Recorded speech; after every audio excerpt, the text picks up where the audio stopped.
For your physical space, we have the Magician coming out, which is a deliberate creator, right?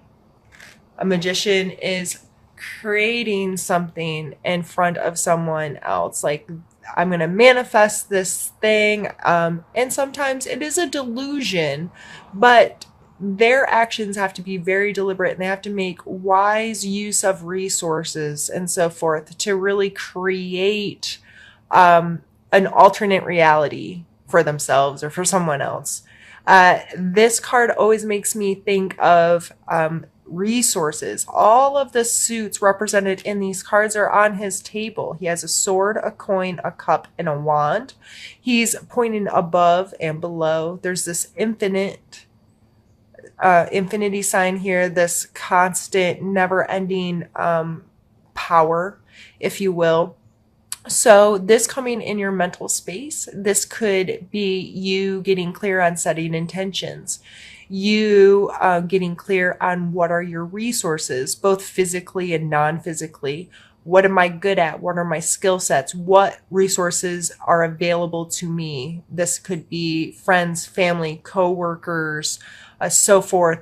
Where can I gain knowledge? Who could fill one of these spots for me? Who can be my logic right now? I'm not, and this comes down to if I'm being really emotional right now and I need to reach out to someone who's logical and decisive that can help me make, to gauge my decisions,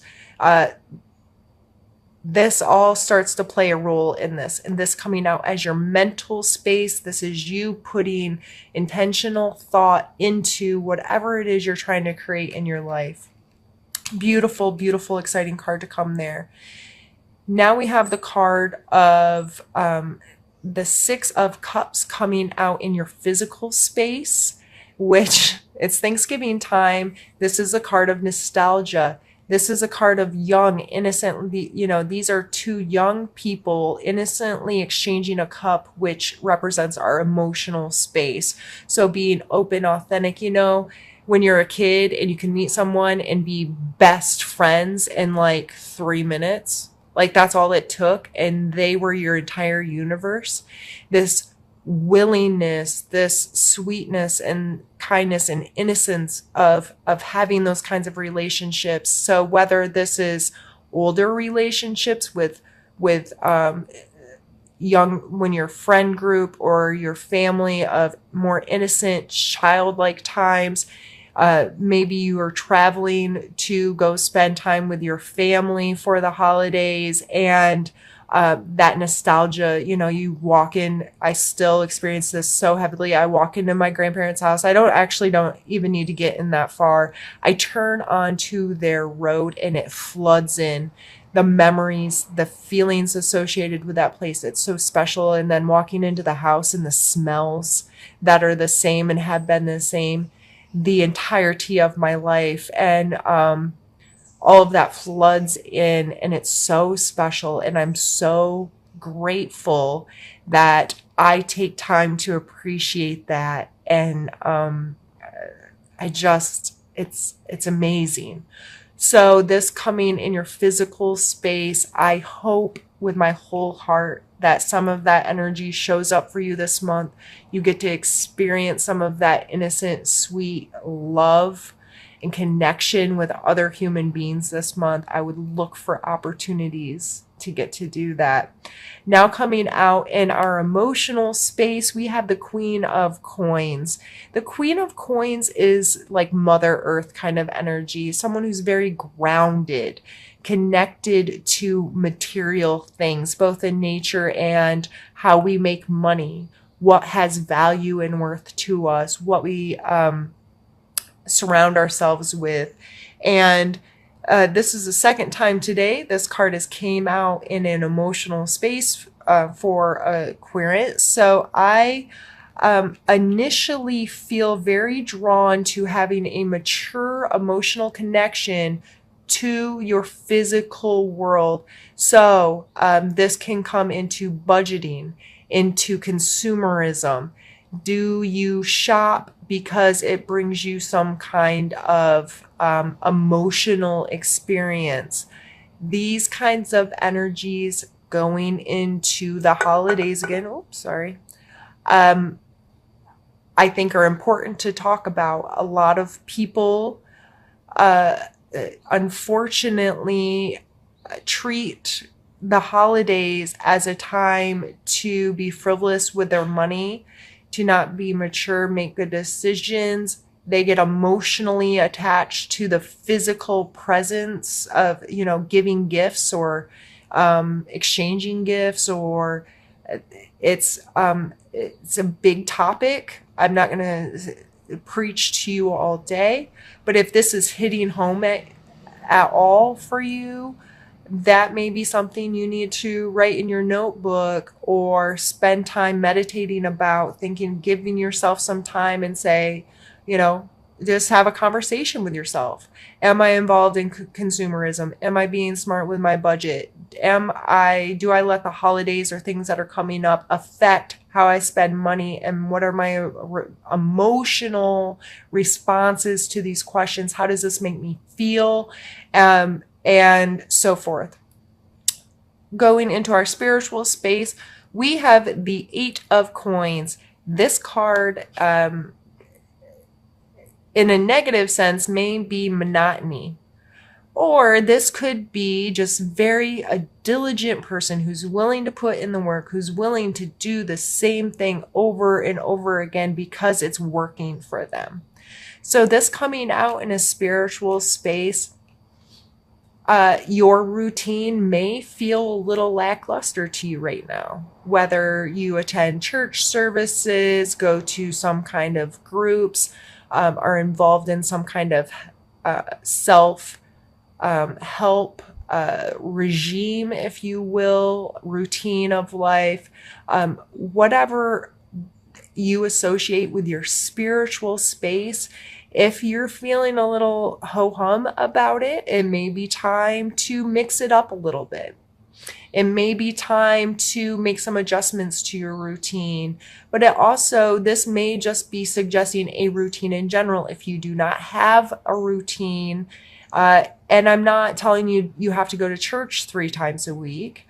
I'm saying, what is your routine that allows time and space for you to have a relationship, a profitable relationship, something that's meaningful, has worth and value in your spiritual space? This could be setting a reminder on your phone to take 5 minutes to pray or meditate every afternoon at a specific time. This may be joining a group and holding yourself accountable to actually attending those kinds of things, Aries. So these are beautiful starter cards. These are some really amazing energies to come out for you this month. And all of these energies go back in a way to show your support for others. And even show your support for yourself, because it doesn't say others, it says show your support. So for you and for others, appreciate your skills, appreciate the resources and skills of others, be knowledgeable and thoughtful in how all of that works together. Showing support can come into play with authentically connecting with people. Like I said, those 3 minutes that took to make that best friend when you were 5 years old, there was a willingness to support and trust each other. There wasn't fear. There wasn't a jaded, like, oh, I can't tell this person that because they're going to judge me or they're not going to want to play with me. It was you. And you and them were having a good time and you were letting each other be each other and you were best friends, So that may come into play with that as well. Showing support financially. Again, how are you supporting yourself and your family, your life? What is your relationship to that? Are you supporting yourself? Are you paying yourself what you're worth? You know what I mean? Are you investing in your future and in long-term things? Or are you being a bit frivolous? Is your supporting others? Does this play a role in your maturity level with your financial matters in your physical world? and showing your support again spiritually to yourself. Do I have a routine? Is my routine boring me? Do I need to show myself that I support my spiritual life in a way where I'm going to give myself time and energy and try to find something that works well for me? What we're going to do now is pause the video, move cards out of the way, and we're going to continue on to the second part of our reading. So we have the King of Coins, or Pentacles, the Page of Cups, and the Tower. So we had the Queen up here in your emotional space. So this is the masculine and feminine form of these energies. This King coming out in a challenge, and I think that's a big reason why I touched on the consumerism and so forth with her and your emotional relationship to that. This King is may be very driven financially. Money may matter a lot to you right now, Aries. It may be a focus of yours of, I need to get this under control. But with this Page of Cups coming out and then the Tower, Page of Cups is emotional. So again, an emotional card, a coin card came out in your emotions, and now an emotion card's coming out with that in your challenge. You may be your emotional connections to money may be the exact reason why things aren't working in your favor. The Tower card represents, well, let me go back to him real quick. The Page is the immature of the King. He's the kid. He's the teenager version of him. He hopes to someday get here, but he's got some lessons to learn and some things to figure out to get there. And this emotional, the Pages are like an excitable energy. It's young and immature, and it's going to make mistakes, but it makes up for its mistakes and its willingness to be there, right? This, I'm excited, let's go, because I want to be the king. So what I'm saying is there seems to be an issue with that emotionally tying to our physical world.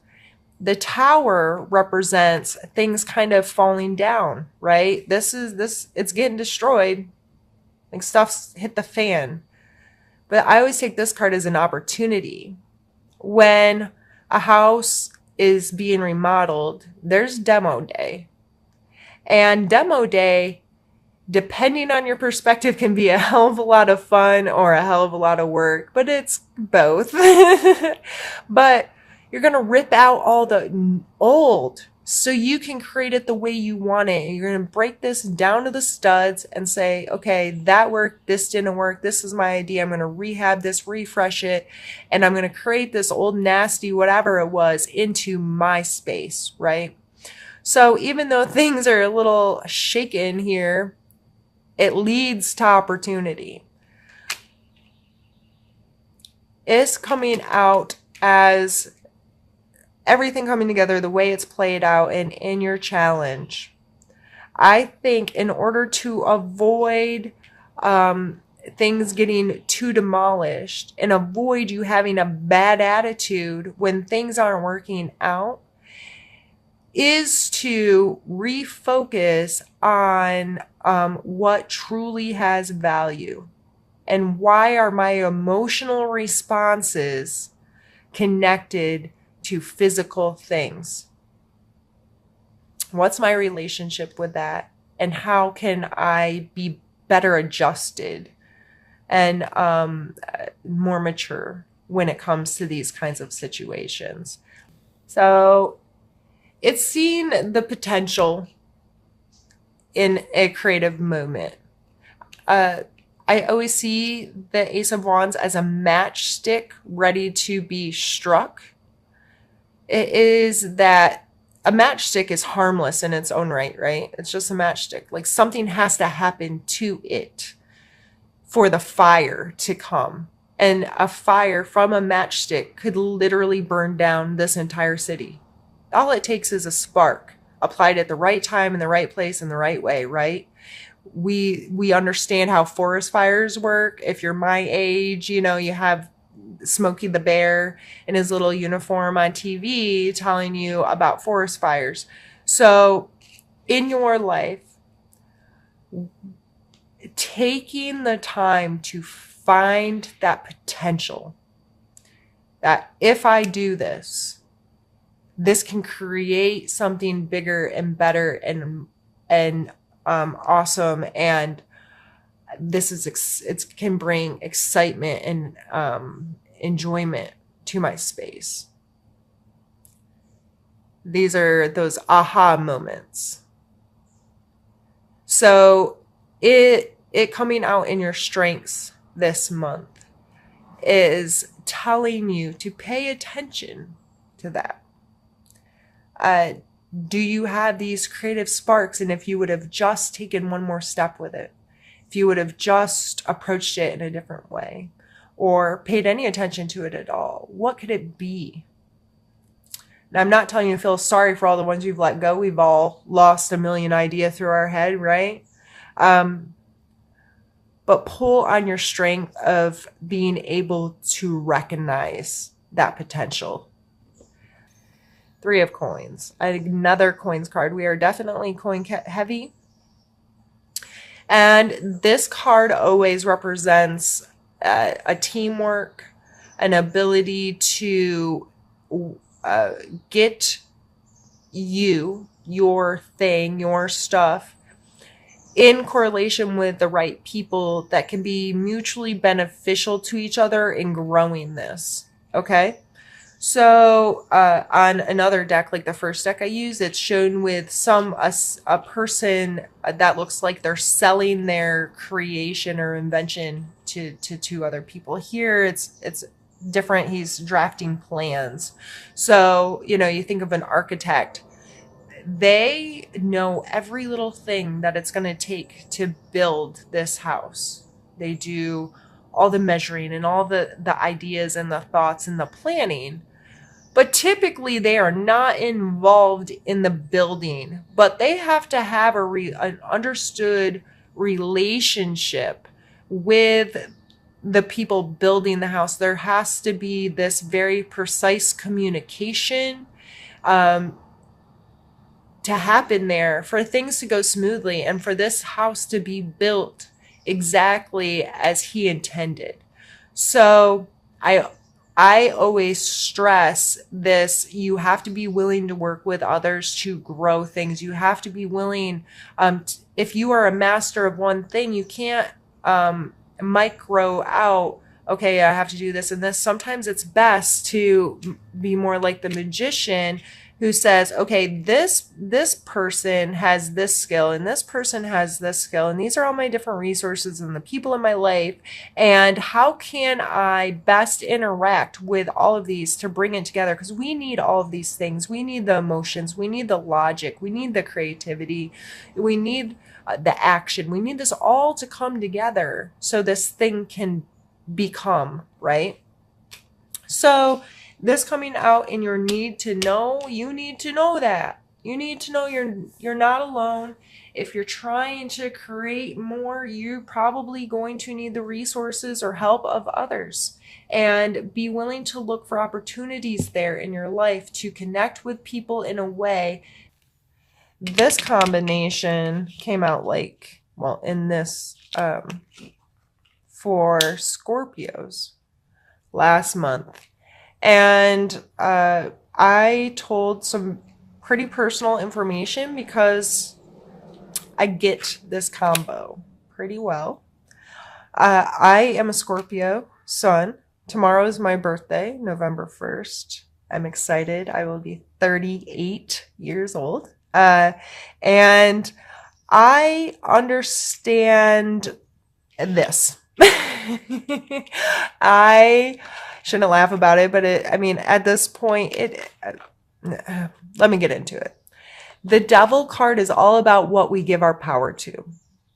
So this could be attachments, addictions, allowing someone else or something else to control our happiness and our power as a human. Uh, it could be a simple phone addiction. It could be addiction to peanut butter M&Ms.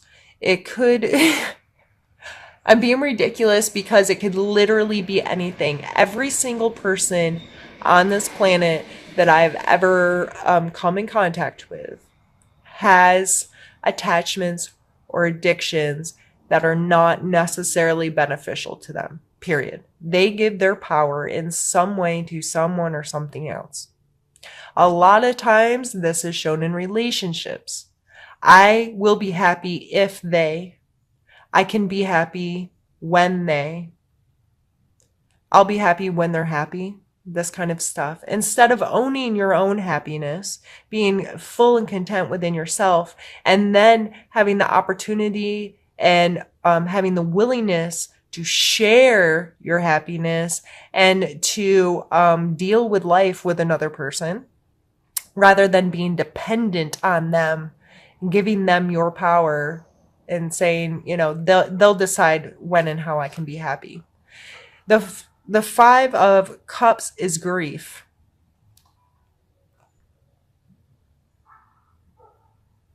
Where is that coming from? Sorry, one moment.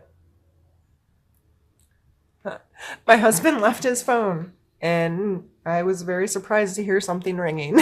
Anyway, this card is grief.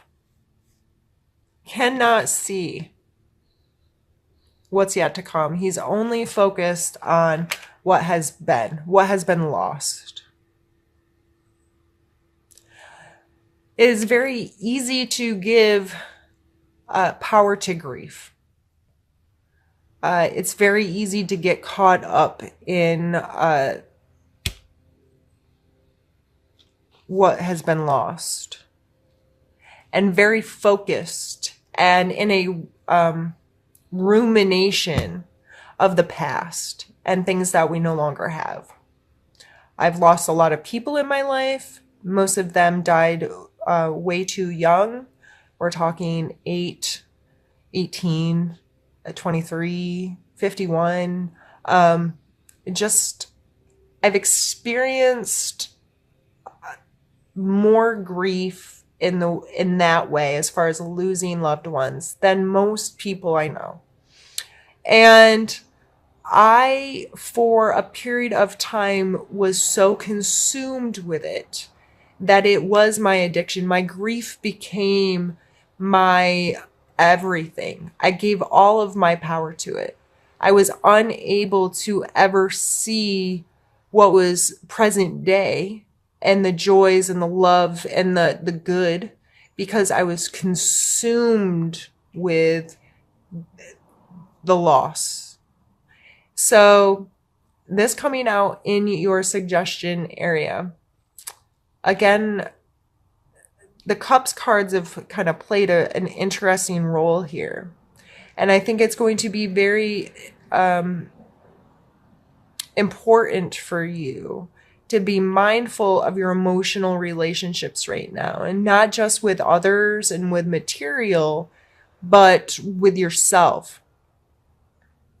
Do I let my griefs and loss control me? Do I give that power? And it's okay to pause when you need to. Give yourself time to digest. I'm not telling you that if someone died, that you just move on and you forget about it. No, but you can respect that this is there without sticking yourself there.